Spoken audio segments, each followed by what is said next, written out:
Vamos a continuar con esta serie de charlas y que se llama así, justamente lo que no se sabían, ¿verdad? No se supieron. Dios, segunda temporada. Segunda temporada. Y la razón por la que se llama Dios segunda temporada tiene que ver con que no es que esta es la segunda temporada de la serie. Esta es la tercera vez que damos. A mí me gusta repetir los títulos de las series porque vamos profundizando y profundizando y profundizando. Hay otra serie que se llama, que repito año con año, que se llama Dios tengo una pregunta. Y ustedes me envían preguntas y toda la serie va intentando responder a esas dudas o preguntas. Y hay otras por el estilo. Esta se llama Dios segunda temporada porque nos enseñaron una primera temporada acerca de Dios con un montón de prejuicios y un montón de interpretaciones erróneas, religiosas. Y la segunda temporada de conocer a Dios ha llegado. Y yo creo que vale la pena pensar en que siempre hay una segunda temporada en nuestra vida para conocer a alguien, pero también para reconocer a Dios. A esto le llaman, quienes saben de esto, la deconstrucción de la teología. Es decir, vamos deconstruyendo lo que nos enseñaron durante toda nuestra niñez o adolescencia, juventud, y luego vamos reconstruyendo sobre aquellas ruinas unas ideas frescas y nuevas. Entonces, hoy voy a tomar el tiempo para salirme de Génesis, aunque vamos a hablar de Génesis, porque hemos venido hablando de Génesis, efectivamente, pero voy a hablar de un tema que nos interesa mucho a todo el país y a todo el mundo. ¿Hoy qué hay? Hoy hay un desfile de algo. ¿Por qué es? ¿Qué es lo que está pasando hoy? ¿Alguien sabe? Ajá, el Pride, el orgullo. Vamos a hablar de eso. ¿Qué les parece? Vamos a hablar de eso. Y yo quiero que usted hoy, si nos visita hace poco o nos visita por primera vez, intente venir a aprender y luego vamos a tener un momento de preguntas y respuestas, siempre y cuando todas las preguntas sean respetuosas. Me comprometo a que las respuestas también lo sean. Y vamos a explorar lo que dice la Biblia al respecto, ¿de acuerdo? Lo primero es cómo vamos a funcionar hoy. Dice Lutero, o decía Lutero, crux sola es nuestra teología. Vea que a veces el latín es tan fácil que usted estoy seguro que está entendiendo lo que dice esto. ¿Qué significa esta frase de Lutero? Solamente la cruz es nuestra teología. ¿Por qué? Porque ¿qué pasó en la cruz del Calvario? Es lo único que nos salva, ¿cierto o no? A usted no lo salva los sacrificios que se hacían en el Antiguo Testamento, no lo salva si se persina, si no se persina, no lo salva si cierra los ojos, si habla en lenguas, si cree en la predestinación o en el libre albedrío, no lo salva si cree en el don de milagros, no lo salva si ayuna, si no ayuna. La Biblia nunca dice que eso es lo que salva, dice que te salva lo que sucedió en la cruz del Calvario y creer en eso. ¿Estamos de acuerdo? Entonces nuestra única verdadera teología es lo que pasó en la cruz del Calvario. Y todo lo que está alrededor y que no es exactamente, estrictamente eso, podemos debatirlo muy abiertamente y confiadamente, sin ningún problema. Porque ahí no está nuestra salvación. Hemos hecho de lo complementario algo esencial. Nosotros tenemos en esta iglesia un valor que dice, lo esencial es esto. ¿Estamos de acuerdo en esto? Esto es lo esencial del cristianismo. ¿Cierto o no? Y lo no esencial, tenemos libertad. Y por lo tanto, no podemos convertir en esencial lo que no es esencial. Ahora, para una sana convivencia en nuestra sociedad hay cosas esenciales. No teológicas, pero sí esenciales para nosotros. ¿De acuerdo? De eso vamos a estar conversando. Otra frase en latín, esta vez lo dijo San Agustín, para tener equidad, ¿verdad? Un católico y un protestante. Dice, esta ustedes se la saben, solo que se la saben en español. Dice, a ver, ¿alguien lo puede leer? ¿Alguien lo puede traducir? Ustedes saben latín, estoy seguro. ¿Ok? En lo esencial, unidad. En la duda, libertad. Pero todo, en todo, ¿qué es caritas? Amor. Cuando hay duda, ¿qué tenemos? Libertad. Hay un montón de teologías que se basan en la duda, en cosas en las que los teólogos no se han puesto de acuerdo durante miles de años. Por ejemplo, el libre albedrío y la predestinación. ¿Están de acuerdo los teólogos? No, se siguen agarrando eternamente y para siempre, ¿cierto o no? Entonces quiere decir que hay duda. Y cuando hay duda, tenemos libertad de elegir. Usted puede decir, yo creo en la predestinación y no pasa nada. O usted puede decir, yo creo en el libre albedrío y tampoco pasa nada. O como yo, que creo en las dos al mismo tiempo, juntas a la par, y no pasa nada. Cuando hay duda, yo quiero que lo repitamos. En la duda, libertad. Entonces no se agarre con nadie cuando son temas que todavía son discutidos.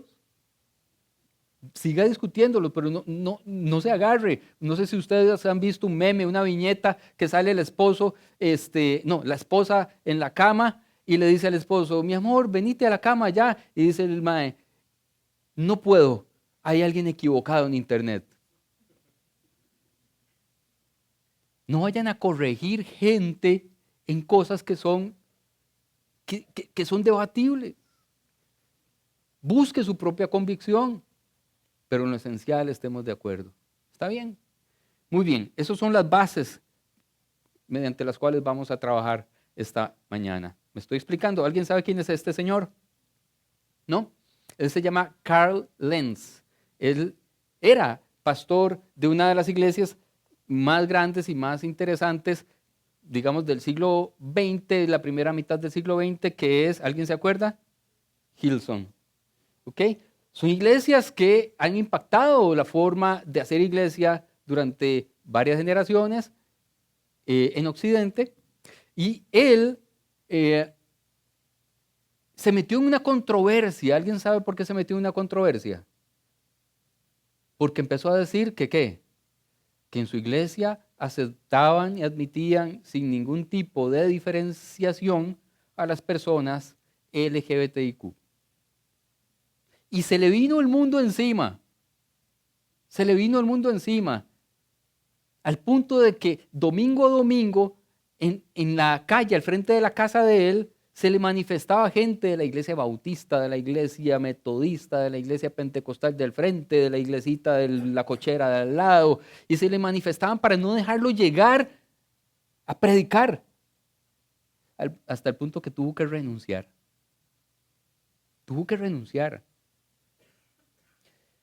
¿Por qué pasa esto? Las críticas han sido despiadadas contra él con toda la alevosía y las ganas de destruir, con odio, con rencor, con ira, con maldad. ¿Por qué hay tanta maldad, odio, ira hacia los pastores que se atreven a hacer lo que Carl Lenz hizo? ¿De dónde nace ese odio? Yo ayer puse en mi Facebook una imagen con la bandera multicolor y puse este pastor los ama. Ahora, ¿qué pasa si yo pongo, por ejemplo, a, no sé, personas inmigrantes y digo, este pastor los ama? Ustedes saben que también habría gente que se levantaría diciendo que no, que cómo vamos, que no, que cada persona en su país, cristianos, porque cómo vamos a admitir inmigración musulmana, digamos, que se nos van a meter aquí ¿quiénes? Los terroristas. No importa lo que usted ponga a ver a alguien que odia, porque el odio es transversal. Y siempre buscamos algún chivo expiatorio para odiar. Y hay gente que odia más unas cosas que otras personas que a otras, unas poblaciones que otras, pero el odio está allí. Y en este caso hay mucho odio con respecto a esto. Pero les tengo otra historia, no solo la de Carl Lenz, algo un poco antes. Esto fue en 1900, en la época de la guerra de Vietnam, 1960 y pico, y la iglesia mundial, pero sobre todo estoy hablando en este caso de la iglesia en Estados Unidos, se había vaciado, pero de una generación completa. Los viejitos estaban metidos en la iglesia Usted iba a la iglesia y solo habían canas. Todos los jóvenes se han venido de la iglesia. ¿Por qué se han venido los jóvenes? Por la guerra de Vietnam y por otras cosas que estaban sucediendo. Había una ruptura, un cambio en la sociedad, en el mundo. Y entonces la revista Time publicó esta famosa portada, que es una de las portadas más famosas. Dios ha muerto. Se murió Dios. Porque las iglesias estaban muriendo a lo largo y ancho de Estados Unidos y los jóvenes ya no querían ir. Era la época de los hippies, la época rebelde, como si alguna época no tuviera rebeldes, solo que los hippies hicieron cosas que nos quedaron muy, muy en la mente, ¿cierto? Pero todas las generaciones tienen sus rebeldes. Pero pasó algo poco tiempo después que la misma revista publica esto, que hay una revolución por Jesús. Se correspondía esto con esto, solo habían pasado un par de años. ¿Qué estaba sucediendo? Un loco que se llama Lonnie Frisbee, un hippie, empezó a predicar no en las iglesias, en las playas de California. Y en las playas y en un montón de otros lugares de Estados Unidos, pero inició en las playas de California. Y era un hippie que había sido drogadicto y tenía un don de liderazgo impresionante. Ahora ustedes lo pueden ver, una película sobre el Jesus Movement o Jesus Revolution, que también se llama, y ya no es coming soon, ya vino, y ya se puede ver. Pero también hay un documental que creo que lo tengo aquí, que se llama Frisbee, The Life and Death of a Hippie Preacher. La vida y la muerte de un predicador hippie. Este documental lo pueden encontrar también en muchas de las plataformas de series y esas cosas. Ahora, ¿qué pasa con él? Él predicaba y se bautizaban por cientos cada domingo en las playas. Pero, antes de decir el pero, voy a contar esta historia. El Día de la Madre de 1982, Lonnie Frisbee fue invitado a predicar en una pequeña iglesia en Yorba Linda, California. Una iglesia común y silvestre, cuyo pastor se llamaba John Wimber. De momento era solo un pequeño, en una California donde las iglesias normalmente crecían muchísimo, era una iglesita de barrio.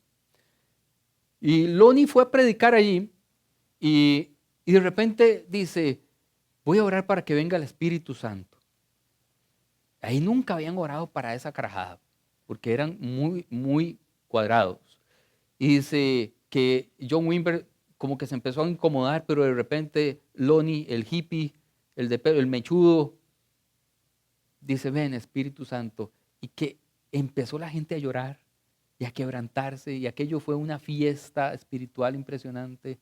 Y ahí comienza un movimiento de los que más marcaron la historia de la iglesia evangélica, que desemboca en Hillsong. Pero primero, quienes empezaron se llamaban The Vineyard Movement. La viña, el movimiento de la viña. Y ahí estaba Lonnie. Empezaron a predicar y a multiplicar iglesias y a multiplicar iglesias. Durante mucho tiempo fue el movimiento que más crecía y más se multiplicaba en el mundo. Actualmente ya se detuvo ese crecimiento exponencial, pero hubo un momento que nacían unas 4 iglesias por semana. 4 iglesias por semana del movimiento de la viña. El problema fue cuando se dieron cuenta que Lonnie era homosexual. Y entonces lo echaron. Y en la historia de la viña, cuando usted lee la historia de la viña, el Día de la Madre de 1982 no predicó Lonnie en la historia oficial. Eso se llama ignominia. Es decir, no lo mencionan por nombre. Pero la pregunta aquí es, ¿utilizó Dios al homosexual Lonnie Frisbee aquel domingo? Dios lo usó. Indudablemente. indudablemente. Y quienes estuvieron ahí, quienes fuimos parte del movimiento de la viña, yo formé parte del movimiento de la viña durante muchos años, sabemos esta historia. Luego salió el documental, que ojalá lo puedan ver, y ahora hay una película. Dios usó a Lonnie Frisbee, independientemente de su orientación sexual. Pero los prejuicios y el odio que prevalecen hasta el día de hoy, estoy haciendo, cada vez que veo los videos, yo sigo haciendo esto, que me hicieron un meme de que se para, ¿va? Es una vara que yo hago. Bueno, ¿qué estaba diciendo? Gracias. Dios lo usa, sí, lo usó. Y si lo usó a él, ¿sigue Dios usando a personas o podría usar el Espíritu Santo a habitar y ministrar y hacer milagros a través de personas de la comunidad LGBTIQ, sí o no? Vamos a hablar de esto. Muy bien, me gustó esa contundencia, sí, claro. Vamos a orar. Señor, que lo que hablemos a partir de ahora esté lleno de tu amor y esté lleno de tu bondad y que tu Espíritu Santo nos lleve más profundo en la comprensión de cómo tiene que ser la iglesia. Y digo la iglesia esta, pero la iglesia en general. En el nombre de Jesús. Amén. En la Biblia existen 6 pasajes que hacen referencia a la homosexualidad. Se los voy a citar. Génesis 19, 4 al 9, Levítico 18, 22, Levítico 20, 13, Romanos 1, 24 al 27, Primera de Corintios 6, 9 al 10 y por último Primera de Timoteo 1, 9 al 10. Y existen 2 posiciones al acercarnos de estos únicos 6 pasajes. Y de esos 6 hay uno que se repite, los 2 últimos, Primera de Corintios y Primera de Timoteo, es el mismo Pablo hablando y simplemente hace copy-paste, ¿ok?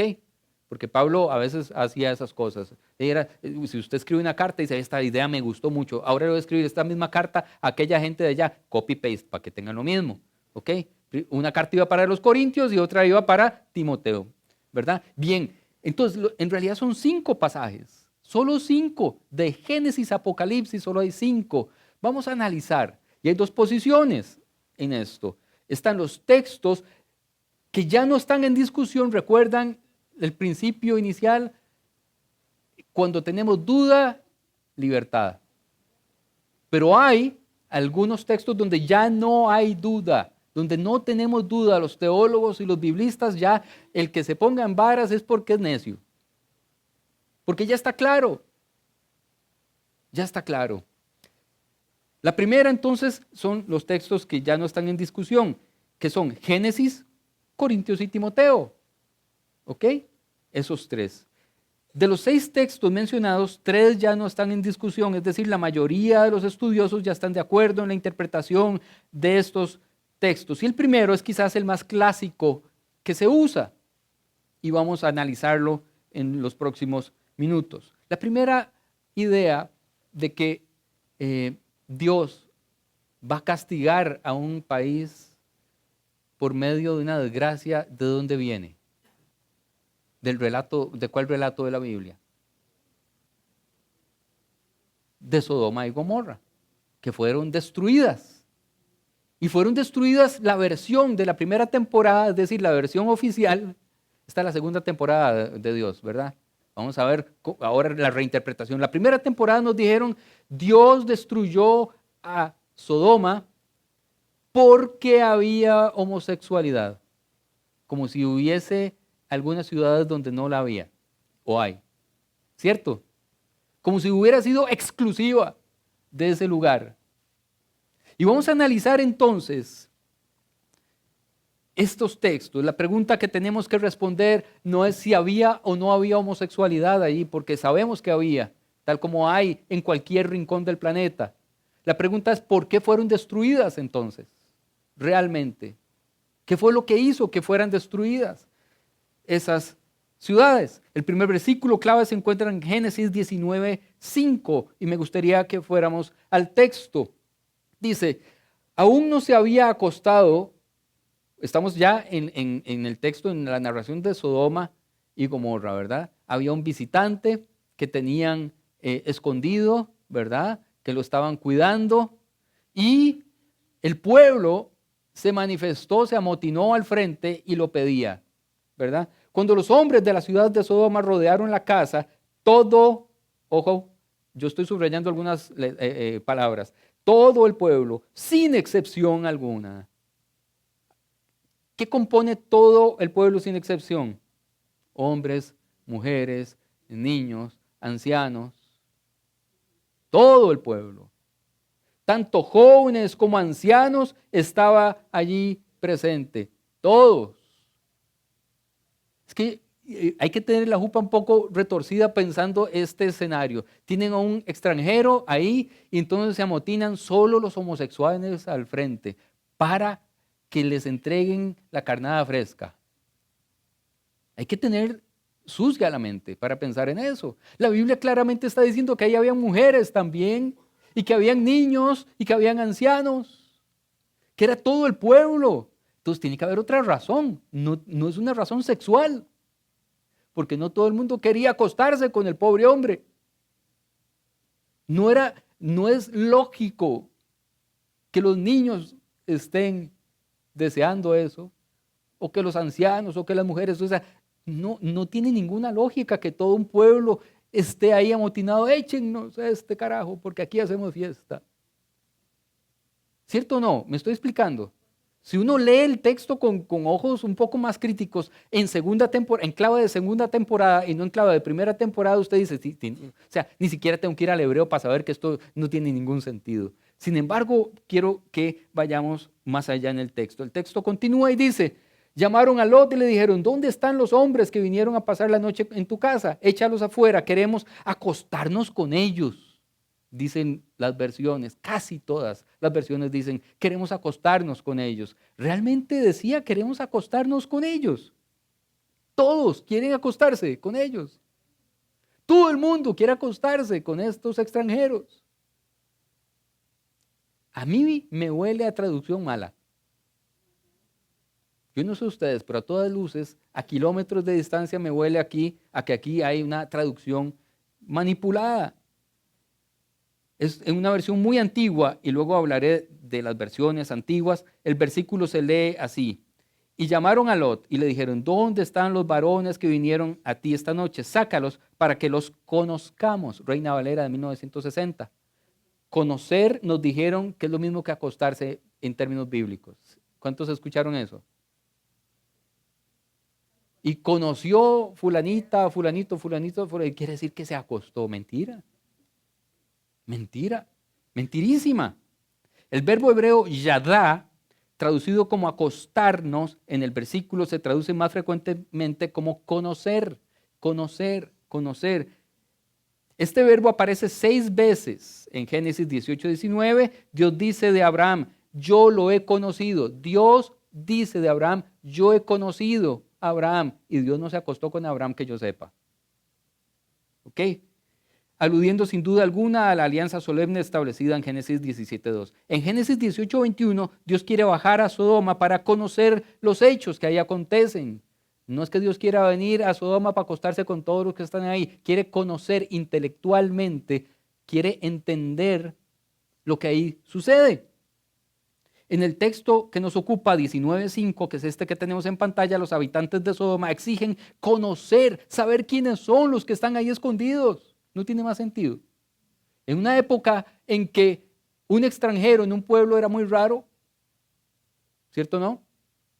Un extranjero en un pueblo era muy, era peligroso incluso, de tal manera que queremos conocerlos, queremos conocer quiénes son esos mensajeros que están ahí. Todas las veces que aparece la palabra se entiende por el contexto que se trata de conocer, no acostarnos. Conocer, conocer, conocer. Queremos saber quiénes son. Para mí, la interpretación más simple siempre es la mejor. Y la interpretación más rebuscada siempre lleva algún truco. Y esta prevaleció porque viera qué interesante. Ayer hablábamos en el grupo del este, que nos encanta las interpretaciones rebuscadas, misteriosas, y que un pastor nos diga, esto solo Dios me lo reveló a mí, aquí está oculto, nadie lo puede ver, pero Dios me lo dijo a mí. Nadie lo puede ver. Es más, en este hebreo ni siquiera los más expertos de hebreo saben lo que dice ahí, yo sí. Y esto quiere decir, y la gente dice, wow, revelación divina. Pues a algunos se le ocurrió hace mucho tiempo traducir esta palabrita mal traducida y dio en el blanco del prejuicio, del odio. Y es como estripar un botón, ¿cierto o no? Y empieza a exacerbarse todo aquello y entonces empiezan a hilar muy fino y decir, claro, por eso fueron destruidas esas ciudades.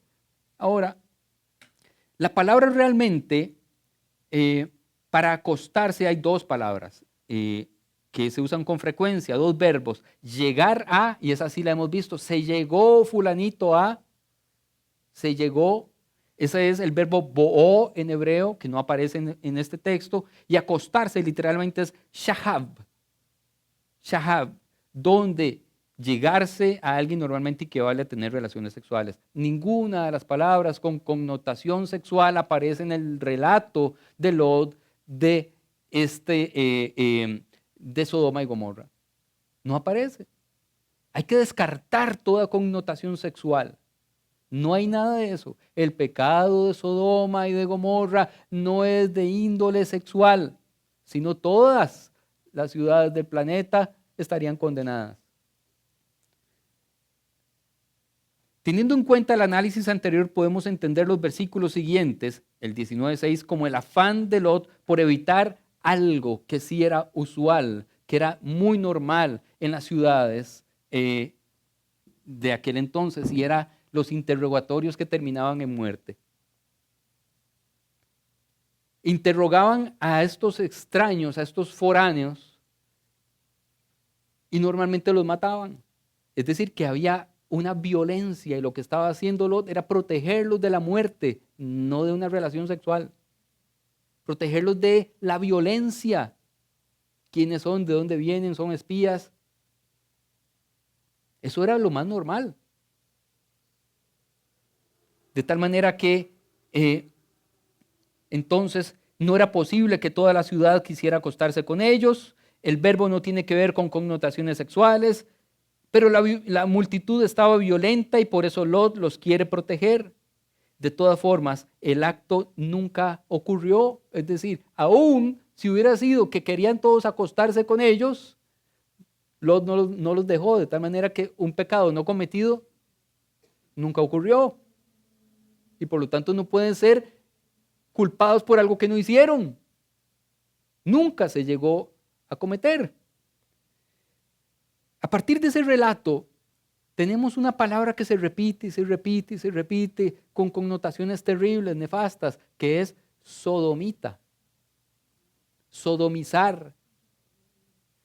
Vean cómo ha calado esta mala interpretación, esta mala traducción hasta nuestros días. La misma Biblia nos da la respuesta de por qué realmente fueron las dos ciudades destruidas. Vean, tu hermana Sodoma y sus aldeas pecaron de soberbia, gula, apatía e indiferencia hacia el pobre y el indigente. Se creían superiores a otras y en mi presencia se entregaron a prácticas repugnantes. ¿Cuáles eran esas prácticas repugnantes? Todo lo que tiene que ver con la soberbia, con la gula, con la apatía, con la indiferencia hacia el pobre, el necesitado, el extranjero. Por eso, tal como lo has visto, las he destruido. ¿Por qué? Por esto que está aquí. La Biblia misma tiene la respuesta, no hay que ir ni al hebreo.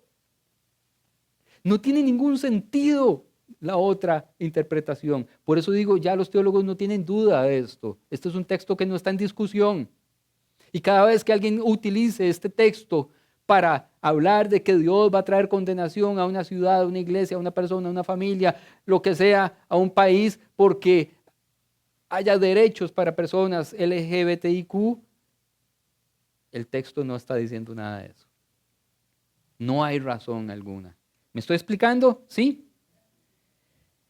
Existen otros muchos textos de la Biblia que mencionan a Sodoma y Gomorra, pero ninguno de ellos habla de homosexualidad a lo largo de toda la Biblia. Dentro de los textos ya no están en discusión, solo nos quedan dos, pero esos dos se repiten, son el copy-paste. ¿Ok? Entonces vamos a estudiar solo uno y quiero que me ponga mucha atención porque este es complicado. Pero vamos a ir paso a paso. Se encuentra en Timoteo 1, 9 al 10. Timoteo 1, 9 al 10. Y dice así. Viene hablando, ¿verdad?, que hay condenación para, ¿verdad? Dice, sino para los transgresores y desobedientes, para los impíos y pecadores, para los irreverentes y los profanos, para los parricidas. ¿Ustedes saben qué es parricida? No, los que matan a los papás. ¿Ok? ¿Y matricidas? ¿Ok? Bien. Para los homicidas, para los fornicarios, para los sodomitas, para los secuestradores, para los mentirosos y pérjuros. Aquí Pablo repite una lista de pecados, de transgresiones a la ley. Y entonces yo me imagino, siempre me pongo a pensar, si la palabra sodomita fue un invento y sodomizar muy moderno, ¿qué hace aquí? No puede estar en el texto bíblico realmente. Y viene diciendo cosas muy interesantes, por ejemplo, que eran impíos y pecadores, para los irreverentes y profanos, para los parricidas y matricidas, para los homicidas, para los fornicarios, me voy a brincar esta, los que secuestran, los mentirosos y los perjuros. Esa palabra ahí está rara, está bastante extraña. El texto completo dice así: conociendo esto, que la ley no fue dada para el justo, sino para los transgresores, desobedientes, para los impíos y pecadores, para los irreverentes. Noten cómo Pablo va haciendo parejas o tríos de pecados que significan lo mismo. Ojo, veámoslo así, ahorita lo pongo en pantalla. Desobedecer y transgredir no es lo mismo. Si ustedes le dicen hasta aquí y usted transgrede eso, se llama desobediencia. Entonces, desobedientes y transgresores es un solo pecado. Impíos y pecadores no son lo mismo. Repite, impío y pecador. Irreverente y profano, profanar es una irreverencia. Si usted entra a un templo y hay unas imágenes que ahí veneran y usted les pinta en bigotes, es ser profano o profanar esas imágenes porque usted es un irreverente, ¿cierto o no? Parricida y matricida no es lo mismo, solo que uno mata al papá y otro mata a la mamá. Pero aquí añade homicida, que es matar a cualquiera. Es decir, esto se puede resumir en ser asesinos. ¿Cierto? Para los fornicarios, ¿quiénes son los fornicarios?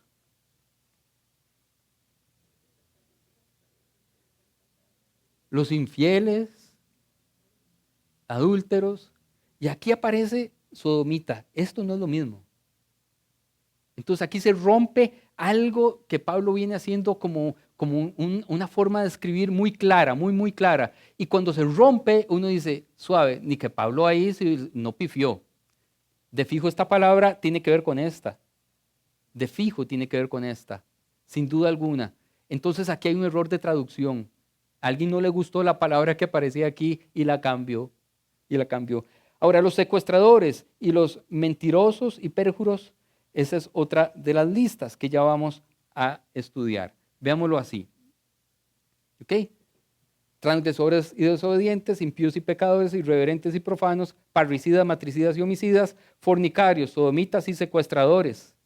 ¿Qué tiene que ver secuestrar con ser homosexual? ¿Qué tiene que ver? Y luego los mentirosos y perjuros, que es lo mismo, ¿verdad? Que es exactamente lo mismo. Esta lista, la lista número 5 es la que es rara. Todas las demás listas son palabras que equivalen, hacen match. No sé cómo decirlo. ¿Me estoy explicando? Si usted lee un texto que yo escribí y yo estoy haciendo que las palabras sean, escribí una poesía y que rime esto con esto, esto con esto, esto con esto, y esta no rima, qué raro. O me equivoqué adrede o alguien tradujo mal el asunto. Y creo que es esa la razón, porque ahí se rompe la armonía del texto. Porque no coinciden las palabras, porque parece que esta lista es una lista manipulada, porque no son sinónimos esas tres palabras. Así que ¿qué tienen que ver los secuestradores y los fornicarios? ¿Y qué tienen que ver ambos con ser homosexual? No tienen nada que ver. No tienen nada en común. Sin embargo, si con toda humildad y reverencia nos dirigimos al texto griego del Nuevo Testamento, podremos comprender que Pablo sí hizo bien su trabajo. El trabajo que está mal hecho es el trabajo de los traductores. Todas las palabras de la lista número 5, esta, sí coinciden entre sí en el griego, pero no en las traducciones. Veamos la traducción en inglés. Y ahí voy a pedir ayuda a quienes pronuncien muy bien en inglés, sobre todo inglés más clásico, porque voy a utilizar la versión King James. ¿Ok? Ok, vamos a ver, aquí está. ¿Quién me puede leer esto bien duro, en voz alta? Quien tenga una pronunciación bien bonita en inglés, porque si usted me lo pide a mí, yo la leo en inglés y suena en griego. ¿Ok? ¿Quién se atreve?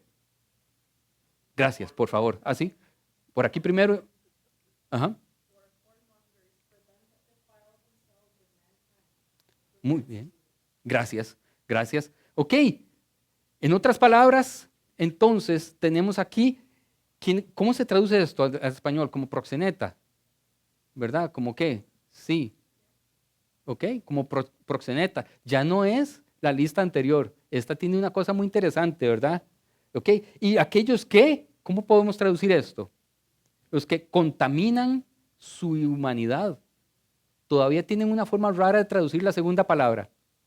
No saben cómo traducirla. Entonces dicen los que contaminan su humanidad. Como si contaminar no fuera ser proxeneta, no sería hacer todo lo demás. ¿Quiénes son estos? ¿Verdad? Y los secuestradores. Estos de aquí del centro no saben qué son. Esa palabra es rara, esa palabra no saben cómo.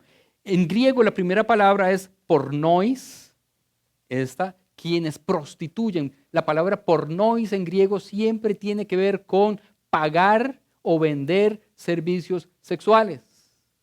Siempre, siempre. Porneia es eso, prostituir la sexualidad. Entonces, esta la tenemos muy clara. En las traducciones está muy clara. Y me gusta esta traducción de la King James porque da en el blanco. Son los proxenetas, los que venden servicios o utilizan a mujeres y niños y niñas para ofrecer servicios cobrados. ¿Ok? Pimp, los proxenetas. Ahora sí tiene mucho que ver esta con esta, ¿cierto? Porque muchas veces, acabamos de terminar de ver una serie, Laura y yo, que se habla de la prostitución infantil. Y para poder hacer prostitución infantil, las niñas no viven en sus propias casas. ¿Qué les pasa a esas niñas? Las raptan, ¿cierto o no? Y sobre todo estas menores de edad que vienen de países, que vienen huyendo de esos países y les dicen, vas a ser modelo en este país, tenemos una agencia y vas a hacer súper bien y ahí vas a salir adelante. Y cuando llegan al país las recogen, las meten en un cuartucho y ahí las prostituyen. Esto tiene mucho sentido, ¿cierto o no? Entonces, ¿qué tiene que ver la traducción de ser homosexual con estas dos? No tiene nada que ver. Estas dos ya hacen match. ¿Ok? Vamos con esa última, la tercera palabra que es, digamos, la palabra, esta tercera es andrapodistais en griego y al parecer se traduce, o sea, no tiene dificultad, porque es secuestrar. Andrapodistais. Bien, ya tenemos bastante seguras las primeras, la primera y la tercera. La segunda que dejé de última es esta, y les voy a decir por qué se debe traducir por pedofilia o pedófilo. Esa palabra, digamos la tercera, no encaja. Ser proxeneta es quitar la libertad de alguien para usarlo sexualmente. Los secuestradores o traficantes de esclavos les quitan la libertad a alguien hasta el día de hoy para ser esclavos sexuales. La segunda palabra la traducen como homosexual. ¿Y qué tiene que ver? El griego es arsenokoitais. Arsenos significa macho. Arsenos significa macho y koitais significa cama. Macho y cama, arsenos y cama. El macho que fuerza en su cama a una tercera persona, a una segunda persona. Los machos encamadores, lo traducen ahora los nuevos traductores. Los machos que fuerzan a la cama. ¿Ok? Los violadores. Ahora sí tendría sentido las tres palabras, ¿verdad? Ahora sí hacen match las tres. Me estoy explicando, les conté que esta era más complicada, ¿verdad? Pero entonces, el primero es un proxeneta y para poder ser proxeneta tiene que raptar, secuestrar. ¿Y los pedófilos? También. Y la palabra en griego coincide con esta traducción. Y ahora sí, no tiene nada que ver con la homosexualidad, tiene que ver con la pedofilia, con la prostitución infantil. Y ambos hacen uso del secuestro para poder funcionar en estas dos anteriores. ¿Sí? ¿Está claro? Entonces, ese texto no habla de la homosexualidad. Quien utiliza ese texto no sabe de lo que está hablando. Arsenos es macho y coito es cama. El coito, cuando decimos el coito, es una palabra griega que realmente significa cama. El macho que se mete a la cama a la fuerza o mete a alguien a la fuerza. Es decir, un violador, sobre todo en referencia a un violador de menores o proxeneta, incluso pedófilo, es la palabra más coherente. Nos quedan unos cuantos minutos, entonces voy a ir rápido para poder terminar. Textos que están en discusión, textos que sí están en discusión, ¿ok? El contexto es, en Romanos aparece este texto, voy a ir ahí, o Deuteronomio 23, 17, más bien.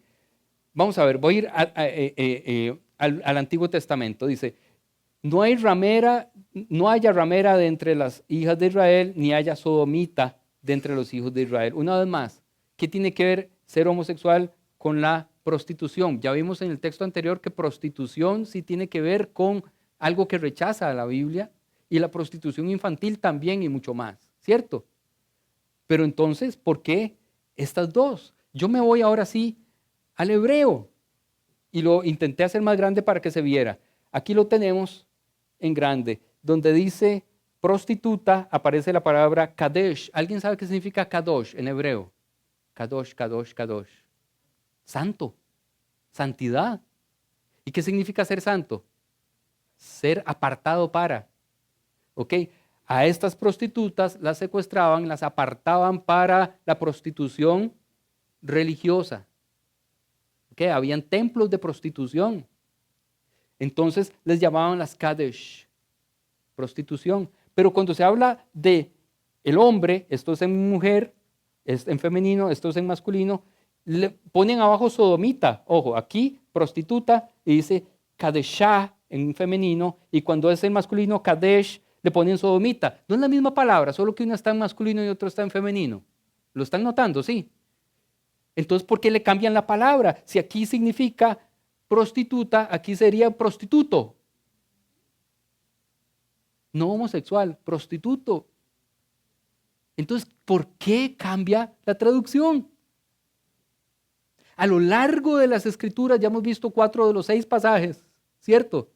Si cuando lo vemos con detenimiento no tiene ningún sentido que ahí aparezca la palabra sodomita o homosexual. Ninguna vez, ninguna vez. La Biblia condena muchas veces la prostitución, muchas veces. No haya prostituta entre las hijas de Israel, ni haya prostituto entre los hijos de Israel. Tiene más sentido en femenino y en masculino. ¿Quién se le ocurrió entonces que aquí tendría que ver con la homosexualidad si el texto no está diciendo eso? Bien, finalicemos. Y bueno, aquí en la concordancia del hebreo, siempre kadosh significa prostituto. Kadesh, kadosh. ¿Ok? Vamos al último texto que quiero estudiar hoy. Espero que no les duela la cabeza. ¿Verdad? Ningún hombre o mujer de Israel se dedicará a la prostitución ritual. Deuteronomio 23, 17. Y tiene sentido con la traducción anterior que dice, ni hombre ni mujer serán dedicados a la prostitución. La coherencia bíblica está ahí. No tiene ningún sentido que diga ninguna mujer se dedique a la prostitución y ningún hombre sea homosexual. No tiene ningún sentido, pero aquí entonces la coherencia nos llama. Ahora llegamos sí al último. Romanos 1, 26 al 27. Por tanto, Dios los entregó a pasiones vergonzosas. En efecto, las mujeres cambiaron las relaciones naturales por las que van contra la naturaleza. Asimismo, los hombres dejaron las relaciones naturales con la mujer y se encendieron en pasiones lujuriosas los unos con los otros. Y la gente aquí lee eso y dice, ya está, ahí está, ahora sí, ahí sí, ¿verdad? Pero, en mi opinión, cuando cortamos, cercenamos la Biblia y leemos solo un pedacito, nos equivocamos mucho. ¿Cómo sigue el texto? ¿Cómo sigue el texto? El texto continúa. Y cambiaron la gloria de Dios inmoral por imágenes que eran réplicas del hombre mortal, de las aves, de los cuadrúpedos y de los reptiles. Hasta aquí, ¿de qué está hablando? De idolatría, ¿cierto? Por eso Dios los entregó a los malos deseos de sus corazones que conducen a la impureza sexual. Tal vez, bueno, suave, no, todavía no quiero llegar ahí. Ok, entonces, en el texto de Romanos, lo que nos está diciendo Romanos es que había una vez más una práctica de los hombres, sobre todo de aquella época, de ir a lugares donde se practicaba idolatría y prostitución. Y por lo tanto entonces sacaban a las mujeres jóvenes, muy jóvenes, y las sacaban, como dice el mismo texto, del uso normal que debían tener las mujeres casándose con hombres para ser prostituidas, eso sacarlas del uso natural, ¿cierto? Y ellos se desenfrenaban yendo a estos lugares de prostitución y de idolatría.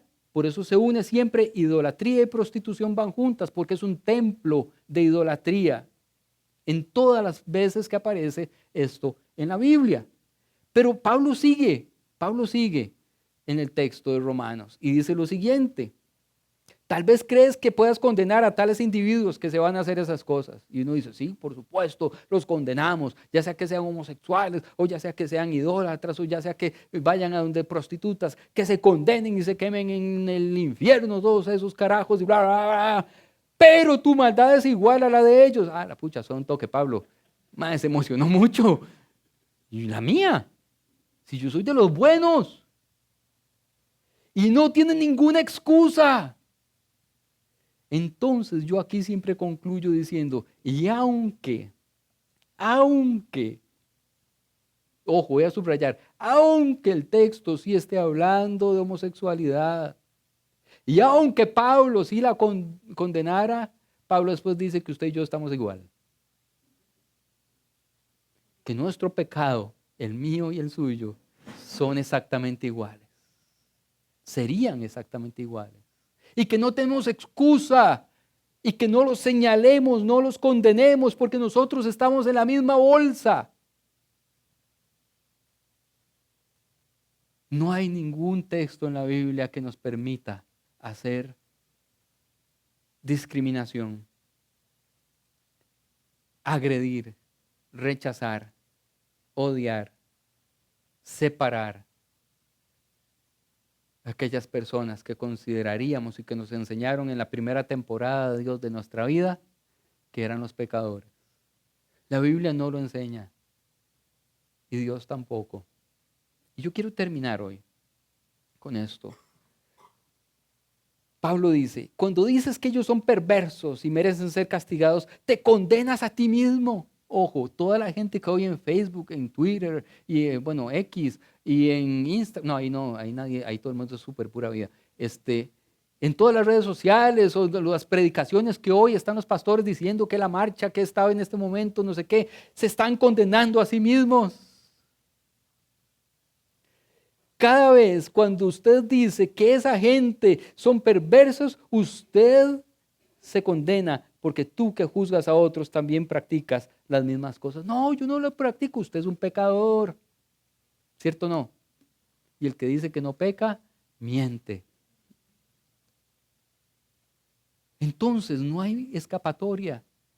Nunca fuimos llamados a discriminar, nunca fuimos llamados a rechazar, nunca fuimos llamados a señalar al otro y decir es que es un pecador. Nunca. Porque cada vez que lo hacemos nos condenamos a nosotros mismos. Pablo en este caso me cae súper bien, me cae muy bien. No sirven de nada los sermones que agarran poblaciones vulnerables para hacer chivos expiatorios. Inmigrantes, homosexuales, cualquier población. O de otras religiones. Mateo 9:11, me gusta que sea 9:11, porque este es el auxilio de todo. ¿Por qué come su maestro con recaudadores de impuestos y con pecadores? Le preguntaban a Jesús y a los discípulos de Jesús. ¿Por qué su maestro sí se reúne con los pecadores? ¿Por qué? La razón es que el objeto de su misión somos nosotros, los pecadores. Y no importa qué tipo de pecado usted cometa. Y ojo, que no estoy diciendo que sí es pecado o no es pecado. Estoy diciendo que todos estamos en la misma cancha, ¿cierto o no? Delante de la cruz del Calvario, dígame quién dice, no, yo no. Yo sí estoy limpio. Todos somos pecadores. Dice la Biblia, por cuanto todos fueron destituidos de la gloria de Dios. Para que nadie, dice que no es por obras, para que nadie se gloríe. Todos son todos. Todos somos todos. Y todos somos el objeto de su misión y por lo tanto la misión de todas las iglesias son todas las personas. Sin distinción alguna. Sin distinción alguna. Y me gusta decir siempre que Jesús nos invita a su mesa a comer con Él. ¿Y quién paga la cena? Cuando usted lo invitan a un restaurante y alguien paga, invitan a alguien que a usted no le cabe bien, pero usted no va a pagar, ¿usted qué hace? Calladito más bonito, ¿ah? ¿Cierto o no? Porque el que paga manda. Y Jesús pagó con muerte en la cruz del Calvario para que todos fuéramos invitados a su mesa y que nadie arrugue la cara. Así que en esta iglesia nadie va a arrugar la cara con nadie. Termino diciendo una cosa que me pasó hace muchos años, hace algunos años. Cuando nos reuníamos en la Universidad Veritas, me escribe una persona por Facebook sábado en la noche y me dice, yo soy una persona trans, ¿puedo ir a su iglesia mañana? Claro, es que ahí viene, porque uno es un machista en recuperación y homófobo en recuperación, porque fuimos criados así, ¿cierto o no? Hay que ser sincero. Y hay cosas que uno dice, oye, suave, suave, un momento. Pero yo reflexiono y, digo, y le respondo, por supuesto, ¿por qué no? Ah, bueno, ok, nos vemos mañana, me dice. Entonces el domingo llego y yo estoy, digamos, en el lobby, no sé qué, y como a 20 metros veo entrar a una persona y digo, es este, sin lugar a dudas. Entonces me adelanto porque monkey see, monkey do, perdón que lo diga así. Si a mí me ven maltratando a una persona, la iglesia empieza a maltratar a, a las personas. Si me ven abrazando a esa persona, la iglesia dice, ah, bueno, está bien. Y si no le parece, seguramente se iría de la iglesia, pero la iglesia no se convierte en un lugar de rechazo. Entonces, fui yo el primero que salí, le di la bienvenida, lo abrazo. El chaval se pone a llorar. Pasó llorando toda la reunión, la música, solo uno lloraba, era él, estaba ahí, llore, que llore, que llore, que llore, que llore. Prediqué, yo ni sé ni de qué prediqué cualquier carajada, yo decía cualquier cosa y se oía el carajo llorando y llorando y llorando, y yo, Dios mío. Termina la reunión y se me acerca llorando y me dice, debe ser bien difícil ser un pastor como usted, que acepta a todas las personas por igual. Y mi respuesta fue la siguiente, al contrario, man, al contrario. Qué difícil y qué cansado es estar eligiendo a quién aceptar y a quién no. Y enseñarle a mi iglesia que este sí, este no, este sí, este no, este sí, este no, este sí, este no. Eso es cansado. Lo más fácil es decir todo el mundo, todo el mundo, todo el mundo es bienvenido. Porque el que pagó la mesa de esta iglesia, la mesa de la cena, lo pagó por todos. Y yo no soy un pastor que escatime en lo que alguien ya pagó. Ningún pastor ni ningún sacerdote pagó la mesa. Y por lo tanto no tiene derecho a decir quién sí y quién no. No hay derecho. Pongámonos de pie, vamos a orar.